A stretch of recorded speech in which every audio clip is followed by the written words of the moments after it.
यह कहानी लेखक की अपनी भावनाओं के द्वारा लिखी गई है। इस कहानी को सुनकर आप अपना मनोरंजन कर सकते हैं। इस कहानी में दर्शाए गए पात्र, उत्पादन और घटनाएं सभी काल्पनिक हैं। कहानी किसी भी व्यक्ति के भावनाओं, प्रथाओं और परंपराओं का अपमान नहीं करती है। यह कहानी पूरी तरह से काल्पनिक है। दोस्तों, सिर्फ आपसे एक ही रिक्वेस्ट है कि आप हमारी वीडियो को लाइक और सब्सक्राइब कर लिया कीजिए, क्योंकि हम इसे बहुत ही मेहनत से बनाते हैं और आप बिना लाइक और सब्सक्राइब किया ही चले जाते हैं। प्लीज प्लीज प्लीज, यह आपका प्यार होगा हमारे लिए। आप हमारे चैनल को लाइक और सब्सक्राइब जरूर कर लिया कीजिए, जिससे हमें लगेगा कि हमारी मेहनत व्यर्थ नहीं जा रही है।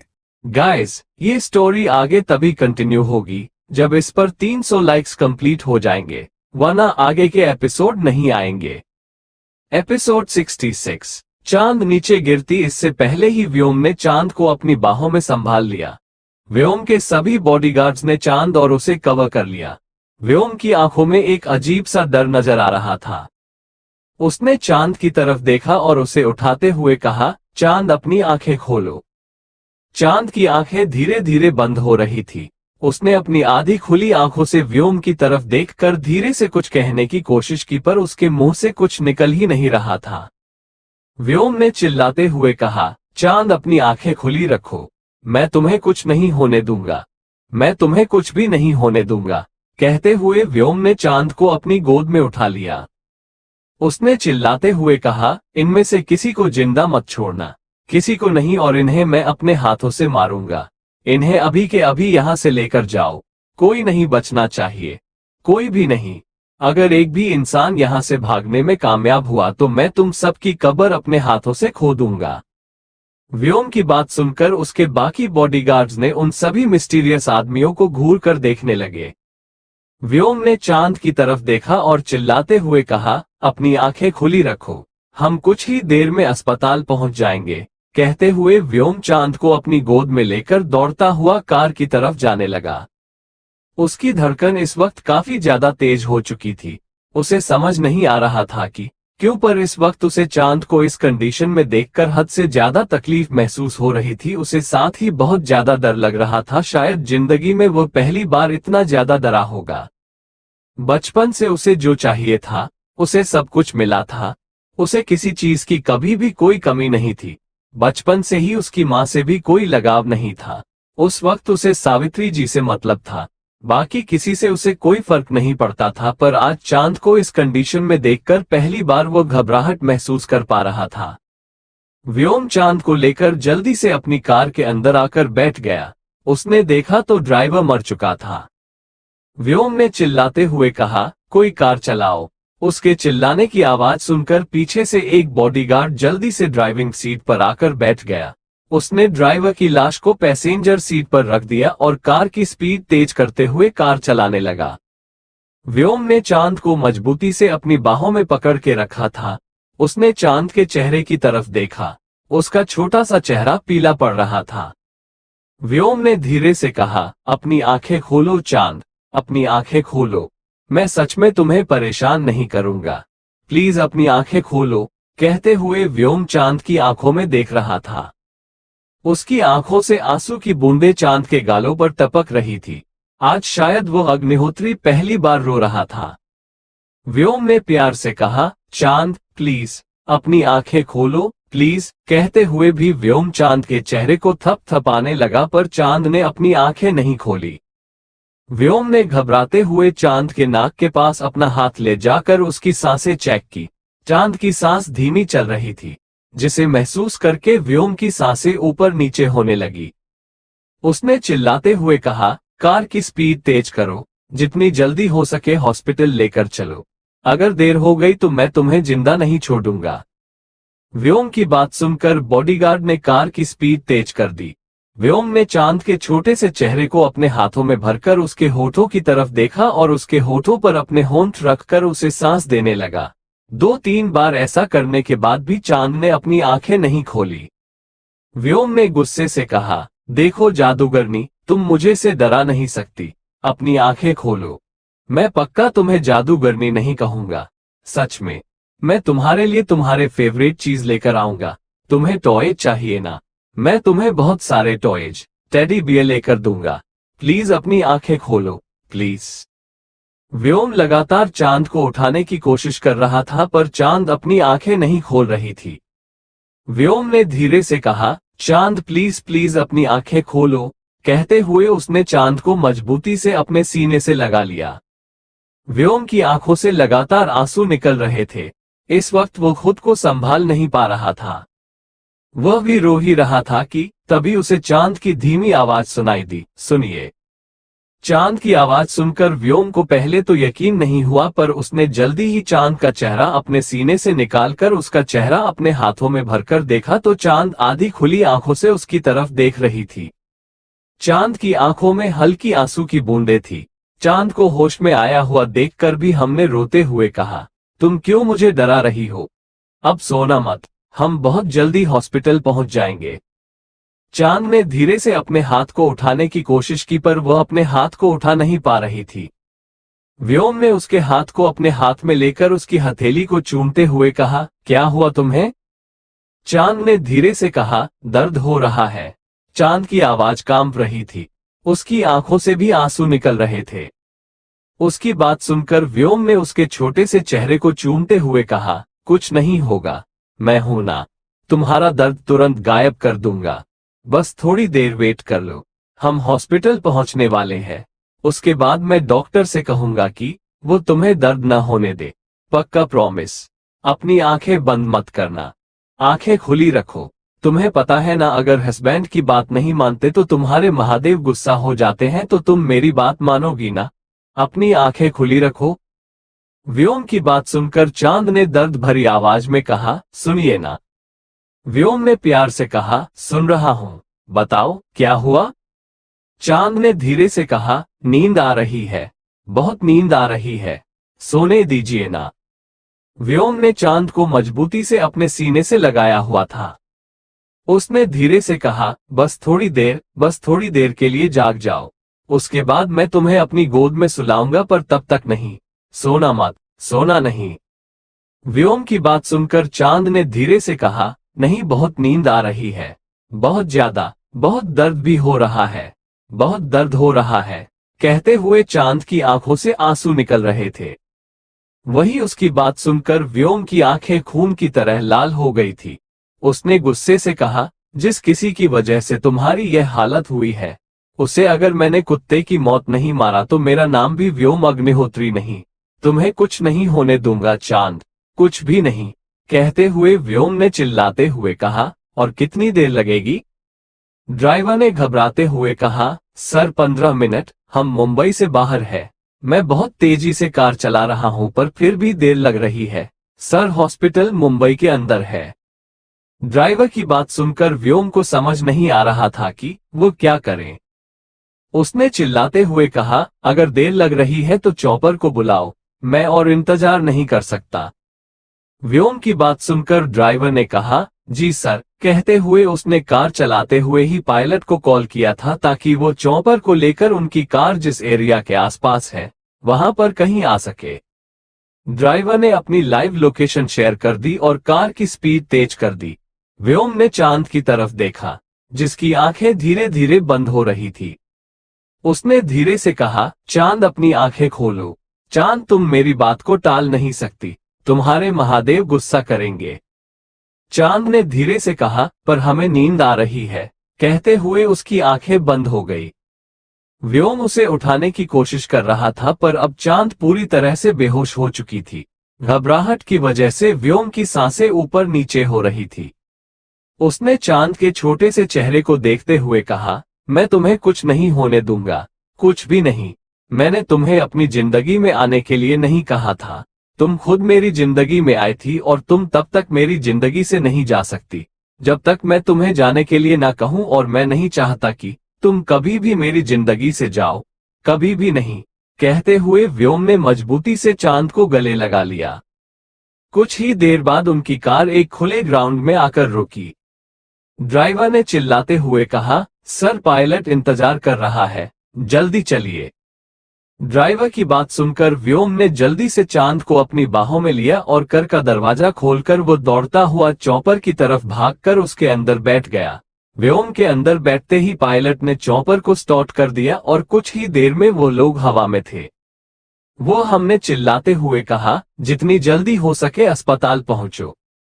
पायलट ने कहा, जी सर, बस 10 मिनट। कहते हुए पायलट ने चॉपर मुंबई के सबसे बड़े अस्पताल की तरफ मोड़ दिया, जहां पर छत पर भी वो लोग चॉपर को लैंड कर सकते थे। 10 मिनट के बाद पायलट ने चॉपर को अस्पताल की छत पर लैंड कर दिया। चॉपर के रुकते ही व्योम तेजी से चांद को अपनी गोद में लेकर बाहर आ गया और दौड़ता हुआ लिफ्ट से सेकंड फ्लोर पर आ गया, जहां पर पहले ही ऑपरेशन की तैयारी कर दी गई थी।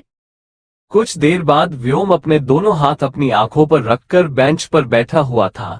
अंदर चांद का ऑपरेशन चल रहा था। उसकी आंखें इस वक्त बेहद डरावनी लग रही थी। उसे लगातार चांद की आंसू भरी आंखें और उसका दर्द से सफेद पड़ा हुआ चेहरा और उसकी बात याद आ रही थी। बहुत दर्द हो रहा है, व्योम ने गुस्से से अपनी आंखें खोलकर चिल्लाते हुए कहा, जिस किसी की वजह से तुम्हें दर्द हो रहा है, उसकी पूरी जिंदगी में दर्द और तकलीफ से भर दूंगा चांद। कहते हुए व्योम ने अपने असिस्टेंट राजेश का नंबर डायल किया। राजेश, जो कि अभी अभी अस्पताल पहुंचा था, उसने कॉल उठाते हुए कहा, जी बॉस। व्योम ने चिल्लाते हुए कहा, उन सभी को तुम लोगों ने सही जगह पहुंचा दिया है ना?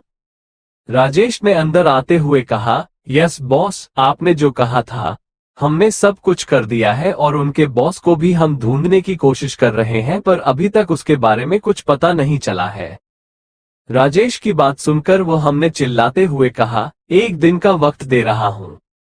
एक दिन का, अगर एक दिन के अंदर वो तुम लोगों को नहीं मिला तो तुम लोग खुद अपने हाथों से अपनी जान ले लेना। कहते हुए व्योम ने गुस्से से कॉल कट करके अपनी आंखों को बंद करते हुए कहा, इस बार तुमने अपनी मौत को दावत दे दी है। तुम्हारी बहुत गलतियां माफ कर चुका हूं, पर इस बार नहीं। इस बार तुम्हारी वजह से मेरी चांद मौत के मुंह में है। अगर उसे कुछ भी हुआ ना तो तुम्हारी ऐसी हालत करूंगा कि तुम किसी को मुंह दिखाने के लायक नहीं रहोगे। कहते हुए व्योम ने अपनी आंखें बंद कर ली। उसकी आंखों के सामने बार बार चांद का दर्द से पीला पड़ा चेहरा घूम रहा था। दूसरी तरफ अग्निहोत्री मेंशन में सावित्री जी और अध्याय अभी अभी मेंशन पहुंचे थे। अध्याय ने हंसते हुए कहा, आज कितना मजा आया ना दादी माँ। भाई, क्या चेहरा याद करके मेरी तो हंसी नहीं रुक रही है। वैसे मुझे लगता है कि आज भाभी बहुत खुश होंगी। उनकी लाइफ का पहला बर्थडे है जिसमें उन्हें इतनी खुशियां मिली है। बहुत तकलीफ बर्दाश्त की है दादी माँ भाभी ने। अपनी जिंदगी के 17 साल उन्होंने तकलीफ के साथ बिताए हैं, पर मैं खुद से वादा करता हूँ कि मैं अपनी प्यारी सी भाभी के आने वाले सारे बर्थडे इसी तरह से खुशियों से सेलिब्रेट करूंगा, और मुझे यकीन है कि व्योम भाई भी उनके लिए उनके हर बर्थडे को स्पेशल बनाएंगे। वो लोग बात कर ही रहे थे कि तभी अध्याय का मोबाइल बजने लगा। उसने अपने मोबाइल पर फ्लैश हो रहे बॉडीगार्ड के नंबर को देखा और कॉल उठाते हुए कहा, व्हाट हैपेंड प्रीतम, तुम लोग अभी तक आए क्यों नहीं, और भाई भाभी की कार कहाँ है? अध्याय ने इतना कहा ही था कि दूसरी तरफ से अप्रतिम ने व्योम और चांद पर हुए अटैक और चांद को गोली लगने के बारे में इन्फॉर्म कर दिया। अध्याय ने जैसे ही यह सुना कि चांद को गोली लग गई है, उसके हाथ से मोबाइल छूटते छूटते बचा। उसके मुंह से कुछ निकल ही नहीं रहा था। उसने हैरानी के साथ कहा, यह क्या कह रहे हो तुम, ऐसा कैसे हो सकता है? अध्याय के चेहरे के एक्सप्रेशन देखकर और उसे इस तरह से बर्ताव करते हुए देखकर सावित्री जी ने परेशानी भरी आवाज में कहा, क्या हुआ है अध्याय, आप इस तरह से क्यों घबरा रहे हैं, कुछ हुआ है क्या? अध्याय ने खुद को संभालते हुए कहा, दादी माँ, वह भाई पर अटैक हुआ है और वह भाभी को गोली लगी है दादी माँ। कहते हुए अपने सर को पकड़ लिया। उसे कुछ भी समझ नहीं आ रहा था। वही चांद के बारे में सुनकर सावित्री जी की आंखों से आंसू निकलने लगे। एपिसोड 67। सावित्री जी को रोते हुए देखकर अध्याय ने उन्हें शांत करते हुए कहा, दादी माँ, शांत हो जाए, कुछ नहीं होगा। आपको खुद को संभालना होगा। हमें भाभी की भी तो केयर करनी है ना, उन्हें कुछ नहीं होगा। चांद भाभी बहुत समझदार, बहुत ब्रेव है। भगवान ने उनके साथ इतना कुछ बुरा किया है, अब वो और कुछ बुरा नहीं कर सकते। अध्याय की बात सुनकर सावित्री जी ने आंसू भरी आंखों से उसकी तरफ देखते हुए कहा, हमें अभी के अभी चांद के पास लेकर चलिए, पता नहीं हमारी बच्ची किस हालत में होगी। सावित्री जी की बात पर अध्याय ने अपना सर हिलाया। वह दोनों जिस कार से अभी अभी आए थे उसी कार में बैठकर हॉस्पिटल के लिए निकल गए। अध्याय को भी इस वक्त बहुत ज्यादा घबराहट हो रही थी। सावित्री की चाहकर भी खुद को रोने से नहीं रोक पा रही थी। अध्याय पूरे रास्ते उन्हें शांत करने की कोशिश कर रहा था, पर सावित्री जी खुद को शांति नहीं कर पा रही थी। दूसरी तरफ हॉस्पिटल में व्योम अभी भी कॉरिडोर में अपने दोनों हाथ अपनी आंखों पर रखकर बैठा हुआ था। आखिर में कुछ देर बाद उसने अपनी आंखें खोलकर ऑपरेशन थिएटर की तरफ देख करके गुस्से से कहा, और कितना वक्त लगेगा? पिछले आधे घंटे से किसी ने मुझे कुछ भी नहीं बताया है। मुझे बताओ कि मेरी वाइफ की कंडीशन कैसी है? व्योम के चिल्लाने की आवाज पूरे कॉरिडोर में गूंज रही थी। पूरे कॉरिडोर में उसके आदमी फैले हुए थे। वहां पर भी उनके बॉडीगार्ड्स, उसके आदमी और डॉक्टर के अलावा कोई और मौजूद ही नहीं था। व्योम की गुस्से भरी आवाज सुनकर सबकी रूह अंदर तक कांप चुकी थी। उसने गुस्से से ऑपरेशन थिएटर की तरफ देखते हुए कहा, और कितना वक्त लगेगा? उसकी बात का जवाब देने के लिए इस वक्त वहां पर कोई भी हॉस्पिटल का इंसान मौजूद नहीं था। सब के सब ऑपरेशन थिएटर के अंदर मौजूद थे। वो गुस्से से ऑपरेशन थिएटर के दरवाजे के पास जाकर दरवाजे पर जोर जोर से लात मारने लगा। उसने चिल्लाते हुए कहा, मुझे अंदर आने दो। बहुत हो गया तुम सब लोगों का। मुझे अभी के अभी अपनी वाइफ को देखना है। अगर उसे कुछ भी हुआ ना तो मैं तुम सब लोगों के हाथ पैर काटकर तुम सब लोगों को उल्टा लटका दूंगा। उसकी बातें सुनकर सबकी हालत खराब हो रही थी। राजेश ने हिम्मत करके व्योम के पास जाकर धीरे से कहा, सर प्लीज शांत हो जाइए, अंदर ऑपरेशन चल रहा है। अगर आप इस तरह से डॉक्टर को परेशान करेंगे तो डॉक्टर डर की वजह से कुछ गलत कर सकते हैं। इसलिए प्लीज सर शांत हो जाइए, यह मैडम की जिंदगी का सवाल है। राजेश की बात सुनकर व्योम ने गुस्से से उसकी कॉलर को पकड़ते हुए कहा, तुम मुझे बताओगे कि मुझे क्या करना है और क्या नहीं? व्योम की डरावनी आवाज सुनकर बेचारे राजेश को समझ नहीं आ रहा था कि वो क्या करे। उसने अपना चेहरा नीचे झुकाते हुए कहा, सर प्लीज, मैडम की जिंदगी का सवाल है। राजेश की बात सुनकर व्योम ने गुस्से से उसके कॉलर को छोड़ा और वहां से वापस आकर अपनी कुर्सी पर बैठ गया। करीब 1 घंटे के बाद ऑपरेशन थिएटर का दरवाजा खुला और डॉक्टर और सारा हॉस्पिटल का स्टाफ, जो कि इस वक्त ऑपरेशन थिएटर के अंदर मौजूद था, सब के सब बाहर आ गए। डॉक्टर को देखते ही व्योम तेज कदमों से चलता हुआ डॉक्टर के पास आया। उसने बेहद डरावनी आवाज में कहा, मेरी वाइफ की कंडीशन कैसी है? व्योम की गुस्से भरी आवाज सुनकर डॉक्टर ने घबराते हुए कहा, फिलहाल उनकी कंडीशन ठीक है, पर होश में आने के बाद ही हम कुछ बता सकते हैं। खून काफी बह गया था, जिस वजह से कमजोरी रहेगी और वो शायद पहले से काफी ज्यादा कमजोर है, इसलिए उन्हें ठीक होने में ज्यादा टाइम लगेगा। फिलहाल उनके होश में आने का इंतजार करना होगा। डॉक्टर की बात सुनकर व्योम ने डॉक्टर को घूरते हुए कहा, उसे होश में आने में कितना वक्त लगेगा? व्योम के सवाल पर डॉक्टर ने कहा, पता नहीं, शायद 2 घंटे या फिर 4 घंटे, या हो सकता है कि उन्हें होश आने में कम से कम 6 घंटे लगे। फिलहाल हम कुछ नहीं बता सकते। डॉक्टर की बात सुनकर व्योम ने डॉक्टर को कॉलर से पकड़कर उसकी आंखों में आंखें डालकर गुस्से से उसे देखते हुए कहा, डॉक्टर होना तो तुम कुछ क्यों नहीं बता रहे हो? तुम्हें सब कुछ पता होना चाहिए। व्योम के अचानक से इस तरह से कॉलर पकड़ने की वजह से डॉक्टर ने घबराते हुए कहा, मिस्टर अग्निहोत्री, हम लोग डॉक्टर हैं, भगवान नहीं। डॉक्टर की बात सुनकर व्योम चुप हो गया। उसने गुस्से से डॉक्टर की कॉलर को छोड़ा और चांद के वार्ड के अंदर जाने लगा। उसे अंदर जाते हुए देखा कर डॉक्टर ने धीरे से कहा, प्लीज मिस्टर अग्निहोत्री, आप अंदर मत जाइए। अभी अभी उनका ऑपरेशन हुआ है, इन्फेक्शन हो सकता है।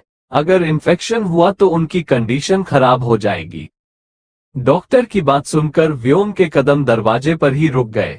उसने गुस्से से घूरकर डॉक्टर की तरफ देखा और तेज कदमों से कॉरिडोर से वहां से जाने लगा। उसे इस तरह से जाते हुए देखकर राजेश हैरान हो गया। अभी तक जो व्योम परेशान था, वो डॉक्टर के एक बार कहने से इस तरह से कैसे जा सकता है? राजेश यही सब सोच रहा था। व्योम जो कि कुछ दूरी पर चला गया था। उसने पीछे पलटकर राजेश की तरफ देखते हुए कहा, मेरे आने तक मेरी वाइफ का ध्यान रखना, उसे कोई भी प्रॉब्लम नहीं होनी चाहिए। कहते हुए व्योम वहां से चला गया। उसकी बातें सुनकर राजेश ने बस अपनी आंखों को बंद कर लिया और अपना सर हिलाते हुए सभी बॉडीगार्ड को कुछ इंस्ट्रक्शन देने लगा। वही व्योम हॉस्पिटल से निकालकर अपनी कार में बैठकर कहीं निकल गया। इस वक्त वो खुद ही कार चला रहा था। उसके हिडन बॉडीगार्ड जो कि हमेशा उसका पीछा करते थे, अभी भी उसे प्रोटेक्ट करने के लिए कुछ दूरी से गाड़ी चलाते हुए उसके पीछे पीछे ही आ रहे थे। व्योम को किसी चीज से कोई भी मतलब नहीं था। उसकी कार की स्पीड काफी तेज थी। वो काफी ज्यादा गुस्से में लग रहा था। उसकी आंखों के सामने बार बार चांद का चेहरा घूम रहा था। उसने गुस्से से स्टीयरिंग व्हील पर अपनी पकड़ मजबूत करते हुए कहा, जिस किसी की वजह से तुम्हारी आज ये हालत हुई है, उसे मैं इतना तड़पाऊंगा कि वो दोबारा पैदा होने से भी डरेगा। यह मेरा तुमसे वादा है। यह व्योम अग्निहोत्री का तुमसे वादा है, चांद अग्निहोत्री। कहते हुए व्योम ने गुस्से से कार की स्पीड तेज कर दी। आज पहली बार उसने अपने मुंह से चांद को उसके नाम से बुलाते हुए उसके नाम के पीछे अग्निहोत्री सरनेम लगाया था। करीब आधे घंटे के बाद व्योम की कार एक अजीब से मैंशन के सामने आकर रुकी।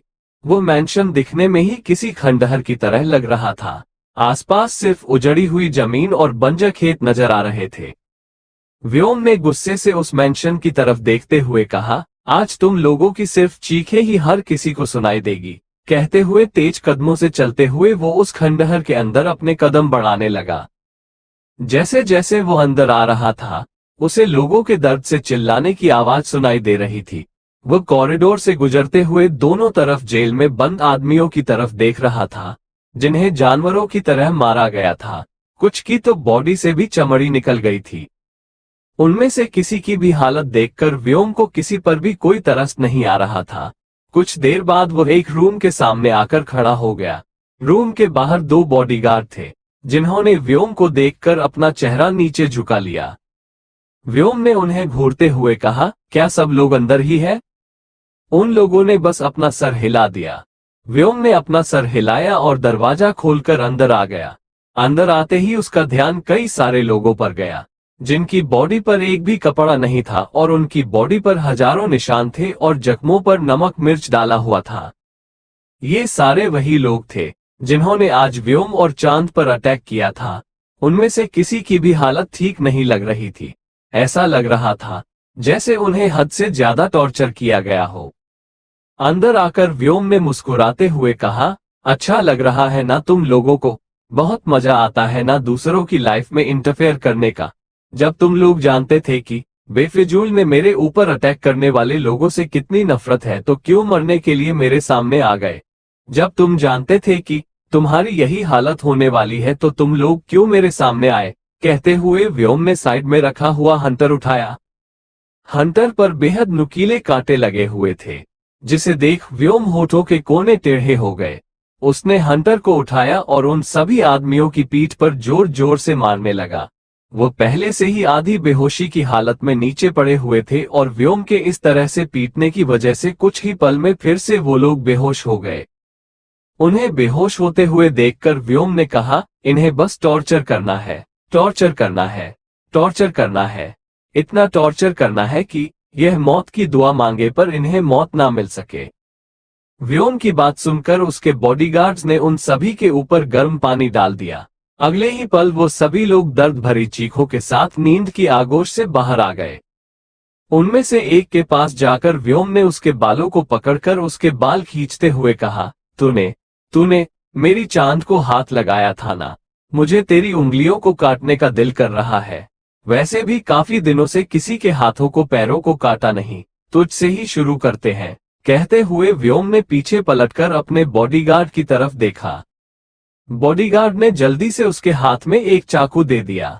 व्योम ने मुस्कुराते हुए कहा, कितनी प्यारी उंगलियां हैं ना, पर अफसोस यह अब तुम्हारे हाथ पैर नहीं रहेंगे। कहते हुए उसने एक एक करके उसकी उंगलियों को काटना शुरू कर दिया। उस आदमी के मुंह से दर्द भरी चीखें निकल रही थी। वो व्योम खुद को छोड़ने के लिए कह रहा था, पर व्योम था जैसे उसे कोई फर्क ही नहीं पड़ रहा था। उसने मुस्कुराते हुए कहा, इसी तरह से मेरी चांद की बॉडी से खून निकल रहा था, उसे भी दर्द हो रहा था। कहते हुए व्योम ने गुस्से से उस आदमी के सीने पर जोर से चाकू से मार दिया। कुछ ही देर में व्योम उन सभी की जान ले चुका था। उस पूरे रूम में उनमें से किसी के हाथ कटे हुए थे, किसी के पैर कटे हुए थे, किसी की गर्दन कटी हुई थी, किसी की छाती फटी हुई थी। उन सभी को बहुत ही बेदर्दी से मारा गया था। रूम के सोफे पर व्योम ने अपने हाथ में पड़े हुए चाकू को अजीब सी मुस्कुराहट के साथ देख रहा था। व्योम को देखकर इस वक्त सबकी हालत खराब हो चुकी थी। उसके पूरे चेहरे पर खून लगा हुआ था और साथ ही उसकी शर्ट पर भी खून लगा हुआ था। उसने टेढ़ी मुस्कुराहट के साथ कहा, तुम सब लोग मुझे समझते क्या हो? क्या मैं तुम लोगों को कोई ऐरा गहरा इंसान नजर आता हूँ जिसके सामने तुम्हारी यह सारी चीज कामयाब होगी? तुम्हें लगता है कि तुम मुझ पर अटैक करोगे और तुम बच जाओगे? बस 2 दिन के अंदर तुम्हारी ऐसी हालत करूंगा कि तुम मेरे पैरों में गिरकर मुझसे माफी मांगोगे। वह हम खुद से बात कर ही रहा था कि तभी पीछे से उसे अपने आदमी की आवाज सुनाई दी, किंग, अस्पताल से राजेश का कॉल है। अपने बॉडीगार्ड की बात सुनकर व्योम के हाथ रुक गए। उसने पलटकर अपने बॉडीगार्ड की तरफ देखा और उसके हाथ से मोबाइल लेकर वहां से बाहर आ गया। उसके चेहरे पर इस वक्त बेहद सीरियस और बेहद खतरनाक एक्सप्रेशन थे। दूसरी तरफ से राजेश ने कहा, किंग, हॉस्पिटल में बड़ी मैडम और अध्याय सर आए हैं और वह आपके बारे में पूछ रहे हैं। मैं क्या बताऊं? राजेश की बात सुनकर व्योम के हाथों की पकड़ मोबाइल पर मजबूत हो गई। उसने बेहद डरावनी आवाज में कहा, किसी को कुछ बताने की कोई जरूरत नहीं है, मैं कुछ देर में वहां पर पहुंच जाऊंगा। कहते हुए व्योम ने कॉल कट करके वापस पलटकर उन सभी आदमियों की तरफ देखते हुए कहा, इनमें से किसी की भी लाश को इतनी आसानी से मत छोड़ना। जितने भी हमारे पास जानवर है उन सभी को इन सबको खिला दो, उन सबके पेट की भूख मिट जाएगी। व्योम की बात सुनकर उसके सभी बॉडीगार्ड ने अपना सर हिलाया। व्योम ने बेहद डरावनी तरीके से अपनी गर्दन पर हाथ फेरते हुए कहा, तुमने माफिया किंग की क्वीन पर बुरी नजर डालने की, उसे नुकसान पहुंचाने की हिम्मत की है। इस बार तुम्हें अपने बिल से निकलना ही होगा और अगर तुम नहीं निकले तो तुम्हें तुम्हारे बिल से कैसे निकालना है यह मैं अच्छे से जानता हूं। कहते हुए व्योम के चेहरे पर बेहद डरावने एक्सप्रेशन थे। एपिसोड 68। अस्पताल में कॉरिडोर में इस वक्त सावित्री की बेंच पर बैठकर रो रही थी। अध्याय उन्हें संभाल रहा था। विराज को भी चांद को गोली लगने की न्यूज मिल चुकी थी। वह भी इस वक्त वहीं पर मौजूद था। सावित्री जी ने गुस्से से कहा, हमारी चांद इस वक्त इस हालत में हो और व्योम कहाँ है? वो उन्हें इस तरह से छोड़कर कैसे जा सकते हैं? सावित्री जी की बात सुनकर अध्याय ने उन्हें शांत करते हुए कहा, दादी माँ, शांत हो जाइए। भाई जरूर किसी इम्पोर्टेंट काम की वजह से ही बाहर गए होंगे, वरना भाई इतने भी हार्टलेस नहीं है कि इस हालत में भाभी को यहाँ पर अकेला छोड़कर चले जाए। जरूर वह पता लगाने के लिए गए होंगे कि इस सबके पीछे हाथ किसका है। अध्याय की बात सुनकर सावित्री जी ने थोड़े गुस्से से कहा, पर फिर भी इस वक्त चांद अकेली हॉस्पिटल में थी। हम लोग तो अभी आए हैं ना, वो ऐसे कैसे हमारी बच्ची को अकेला छोड़कर जा सकते हैं? सावित्री जी की बात सुनकर विराज ने उन्हें शांत करते हुए कहा, दादी शांत हो जाइए। अभी व्योम के आने के बाद हम उससे ही पूछ लेंगे कि वो कहाँ गया था। वो लोग बात कर ही रहे थे कि तभी ऑपरेशन थिएटर का दरवाजा खुला और डॉक्टर बाहर आए। उनको बाहर आते हुए देखकर अध्याय दौड़ता हुआ डॉक्टर के पास आ गया।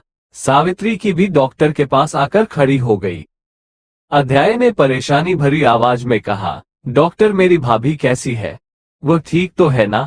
उन्हें ज्यादा गहरी चोट तो नहीं आई ना? गोली कहाँ पर लगी थी?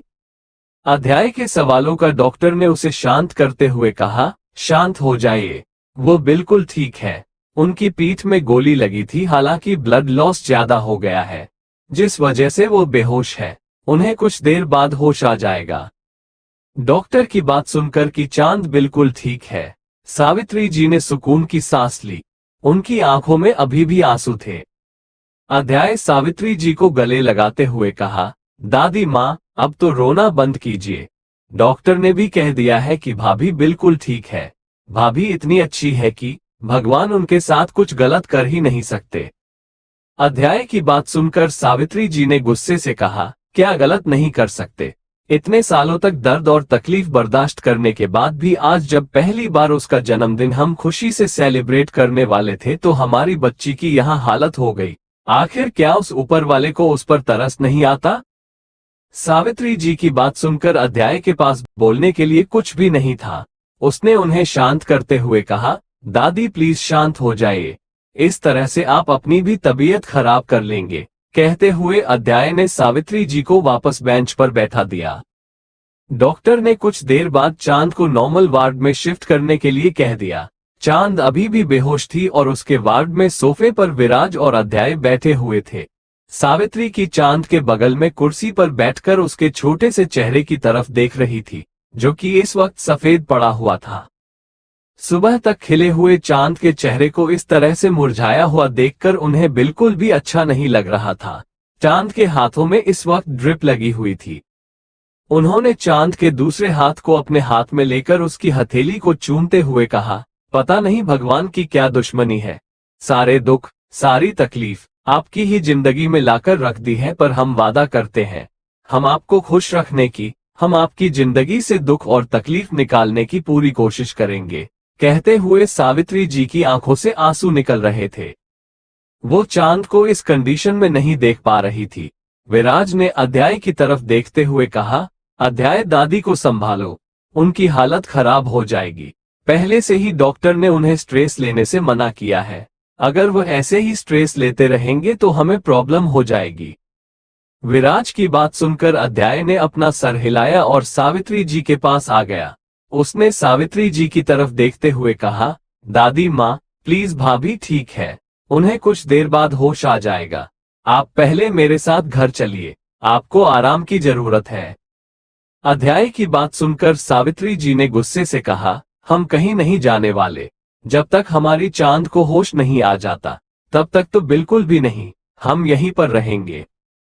सावित्री जी को जिद करते हुए देखकर अध्याय थोड़े गुस्से से कहा था, दादी माँ मेरी बात सुन क्यों नहीं रही है आप? क्या चाहती है कि आपकी तबीयत खराब देखकर भाभी की तबीयत फिर से खराब हो जाए? आप जानती है ना कि अगर आपकी तबीयत खराब हो गई तो व्योम भाई भी परेशान हो जाएंगे, वो पहले से ही भाभी की कंडीशन की वजह से परेशान होंगे। दादी माँ प्लीज। अध्याय के काफी समझाने के बाद आखिर में सावित्री जी ने हार मानते हुए कहा, ठीक है, पर तुम हमें दोबारा हमारी चांद के पास लेकर आओगे। अध्याय ने कहा, ठीक है दादी माँ, पक्का वादा, आप मेरे साथ घर चलिए, तब तक विराज भाई है यहाँ पर। विराज भाई आप यहाँ पर रुकोगे ना? विराज ने अध्याय और सावित्री जी की तरफ देखते हुए कहा, मैं यहीं पर हूँ, जब तक होश नहीं आ जाता आप दोनों घर जाइए। सावित्री जी ने अपना सर हिलाया और अध्याय के साथ एक नजर चांद को देखकर वहां से चली गई। अब वार्ड में चांद बैठकर लेटी हुई थी और विराज सोफे पर बैठकर चांद के मासूम से चेहरे की तरफ देख रहा था। उसे समझ नहीं आ रहा था कि व्योम इस वक्त गया कहाँ है। दूसरी तरफ व्योम इस वक्त इस खंडहर जैसी जगह पर मौजूद था। उसने अपने पीछे खड़े अपने असिस्टेंट राजेश की तरफ देखते हुए कहा, मैंने एक दिन का वक्त दिया था पर तुमने उसे इतनी जल्दी ढूंढ निकाला, इम्प्रेसिव। खुद की तारीफ सुनकर राजेश ने कहा, thank you so much king, मुझे लगता है कि आपको इस वक्त उसके पास जाने की जगह पर क्वीन के पास जाना चाहिए। राजेश के मुंह से चांद के लिए क्वीन सुनकर व्योम को एक अजीब सी खुशी का एहसास हो रहा था। दुनिया की नजरों में वो एक नॉर्मल बिजनेसमैन था, पर अंडरवर्ल्ड की दुनिया में वो अंडरवर्ल्ड का किंग था। उसे पूरे अंडरवर्ल्ड के लोग किंग नाम से जानते थे और चांद उसकी बीवी होने के नाते अपने अब उन सब की क्वीन थी। राजेश के मुंह से क्वीन सुनकर व्योम की आंखों के सामने चांद का मासूम सा चेहरा घूमने लगा। उसकी दर्द भरी आंखें और उसकी आंखों में नजर आने वाली आंसुओं की बूंदें। सब कुछ याद करके हमने अपने गुस्से को कंट्रोल करते हुए कहा, फिलहाल मैं उसी के पास जा रहा हूँ, एक बार उसे होश आ जाए, उसके बाद इस कुत्ते को देखता हूँ कि इसके साथ क्या करना है। कहते हुए व्योम अपनी कार में बैठकर वहां से हॉस्पिटल के लिए निकल गया। राजेश भी अपने सभी बॉडीगार्ड के साथ दूसरे काम के लिए निकल गया। अस्पताल में 2 घंटे से ज्यादा का वक्त हो चुका था, पर अभी तक चांद को होश नहीं आया था। विराज को अब नींद आ रही थी। उसने अपनी आंखों को बंद किया और सोफे पर ही लेट गया। तभी उसे कुछ गिरने की आवाज सुनाई दी। वह घबराकर उठकर बैठ गया। उसने देखा तो चांद को होश आ चुका था और वो साइड टेबल पर रखे हुए पानी के गिलास को उठाने की कोशिश कर रही थी। चांद को होश में आया हुआ देखकर विराज भी जल्दी से दौड़ता हुआ चांद के पास आ गया। चांद अभी भी लेटी हुई थी और धीरे धीरे अपने हाथ को हिलाकर पानी के गिलास को पकड़ने की कोशिश कर रही थी।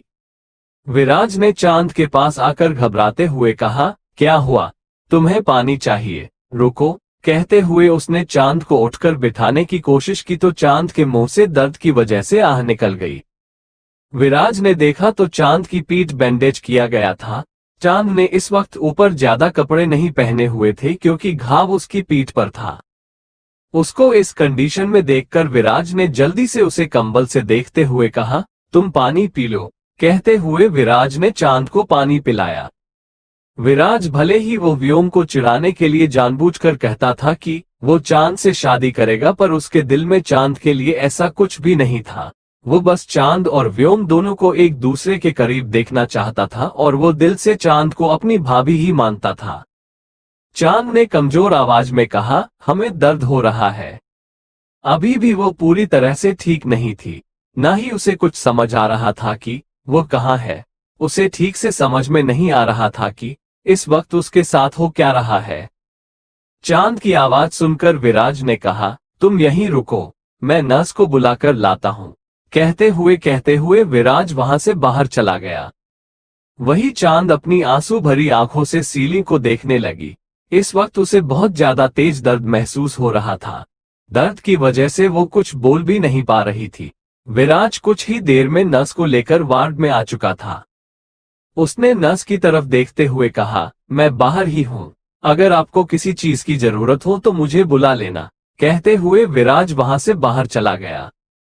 नर्स चांद को चेक करने लगी। कुछ ही देर में नर्स ने चांद को पेट के बल लेटने के लिए कहा क्योंकि घाव उसकी पीठ पर था। चांद ने भी नर्स की बात मानी और पेट के बल लेट गई। उसकी आंखों से अभी भी दर्द की वजह से आंसू निकल रहे थे। उसने नर्स की तरफ देखते हुए कहा, हमसे लेटा नहीं जा रहा, हमें बिठा दीजिए। नर्स ने अच्छे से चांद को बिठा दिया और उसकी कमर के नीचे अच्छे से पिलो लगा दिया। वो उसकी पीठ के पीछे के पिलो नहीं लगा सकती थी क्योंकि उसकी पीठ पर ही घाव था। चांद के मुंह से आवाज ही नहीं निकल रही थी। नर्स ने उसे गिलास में पानी लेकर पानी पिलाते हुए कहा, आप ठीक है ना मैडम? चांद ने कुछ कहने की कोशिश की पर उसके मुंह से कुछ निकल ही नहीं रहा था। अचानक से जैसे उसे कुछ याद आया, उसने रोते हुए कहा, वो कहाँ है? वो दिख नहीं रहे। चांद को याद था कि जब उसे गोली लगी थी तो वहां पर कई सारे आदमी थे जिनके हाथ में गन थी और वहां पर व्योम भी था। उसे के लिए चिंता हो रही थी। चांद की बात सुनकर नर्स ने कंफ्यूज होते हुए कहा, आप किसकी बात कर रही है? चांद ने रोते हुए कहा, हमारे पति।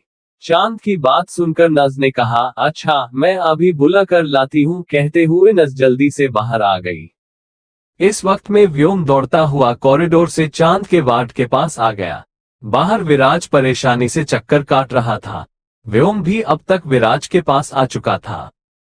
नर्स ने विराज की तरफ देखते हुए कहा, सर आपकी वाइफ आपके अंदर बुला रही है, शायद उन्हें तकलीफ हो रही है।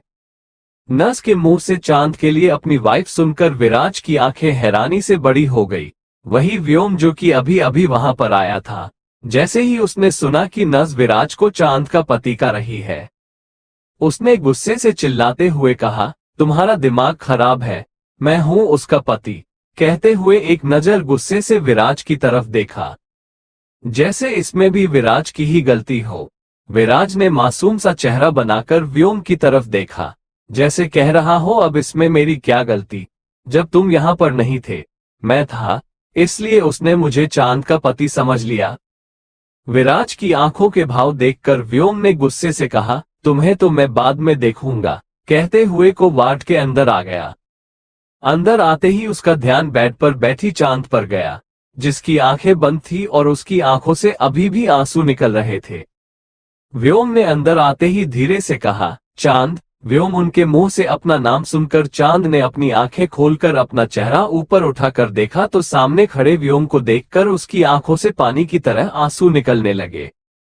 उसने दर्द भरी आवाज में कहा, हमें दर्द हो रहा है। चांद की आंखों से आंसू निकलते हुए देखकर और उसकी बात सुनकर व्योम जल्दी से चांद के पास आ गया। उसने चांद को अपने सीने से लगाते हुए कहा, तुम्हें दर्द हो रहा है, कहते हुए उसने चांद के माथे को चूम लिया। व्योम ने ध्यान से उसे गले लगाया था ताकि चांद को दर्द ना हो। दोस्तों, अब आगे से कम ही एपिसोड आ रहे हैं। बाकी आगे स्टोरी को कंटिन्यू रखने के लिए आपको इस वीडियो पर 300 लाइक का टारगेट पूरा करना है। Thanks for watching. Subscribe for more amazing stories.